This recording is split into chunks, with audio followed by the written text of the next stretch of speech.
Good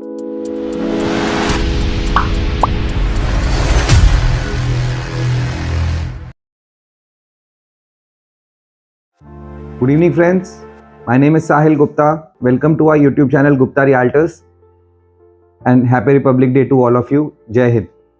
आज हम एक बहुत ही नया और इंटरेस्टिंग टॉपिक कवर करने वाले हैं जो कि है TDS से related to the property transactions which we usually do in India. Now what we need to know is what is TDS. TDS makes tax collection quick and effective as it ensures that the tax is deducted right when the income is generated. So government has imposed TDS on lots of transactions like brokerage, commission, interest, salary, property buying, paying any professional fee, etc. So ये काफ़ी सालों से rule implemented है कि when we buy a property of more than 50 lakhs, we need to deduct 1% TDS. For example, आपने 1 करोड़ का property purchase किया है, so you need to deduct 1% from the seller's consideration, 1 lakh, deposit it with the income tax department and give the seller rest of the 99 lakhs. But from 1st of July 2023 last year जुलाई से government ने एक rule में इसमें change किया कि जिनका pan से आधार लिंक नहीं है उस केसेस के अंदर पैन विल बिकम इनऑपरेटिव। ये प्रॉब्लम जुलाई के अंदर तो नहीं स्टार्ट हुआ था, बट रिसेंट 2024 में काफ़ी सारे बायर्स को इस चीज़ के रिलेशन में नोटिस आए हैं इनकम टैक्स डिपार्टमेंट से, जहाँ पे इनकम टैक्स डिपार्टमेंट ने उनसे 20% TDS plus interest and penalty के अकॉर्डिंगली डिमांड नोटिस रेज किया है। अब इसका रीज़न और इसका कारण क्या है?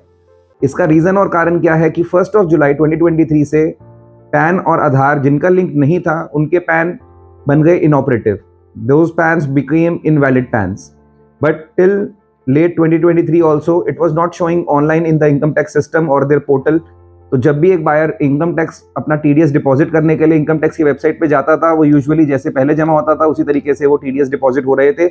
हम लोगों ने भी काफ़ी सारे TDS डिपॉजिट किए, बट लेट दिसंबर एंड जनवरी के अंदर इनकम टैक्स ने उन सभी बायर्स को नोटिस भेजना स्टार्ट कर दिया for 20% of the TDS and interest penalty amount, जिनके TDS ऑलरेडी 1% डिपॉजिटेड है इनकम टैक्स के पास, जस्ट फॉर द रीज़न कि उनके सेलर का पैन आधार से लिंक्ड नहीं है।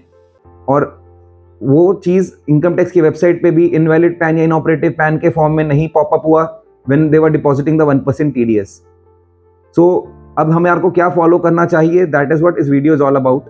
फर्स्ट ऑफ ऑल, जिन बायर्स ने भी ट्रांजैक्शन नहीं की है या जिनको नोटिस नहीं आए हैं, उनको फ्यूचर में कोई नोटिस ना आए, तो उनके लिए बहुत इंपॉर्टेंट है कि वो मेक श्योर करें that whenever they buy a property from any seller, whether he is an NRI और he is an Indian resident, ये रूल सिर्फ इंडियन रेजिडेंट पे अप्लाई होगा बिकॉज NRI के पास आधार होता ही नहीं है, they are not mandatory to make the Aadhaar, so they have their passport as their identity proof.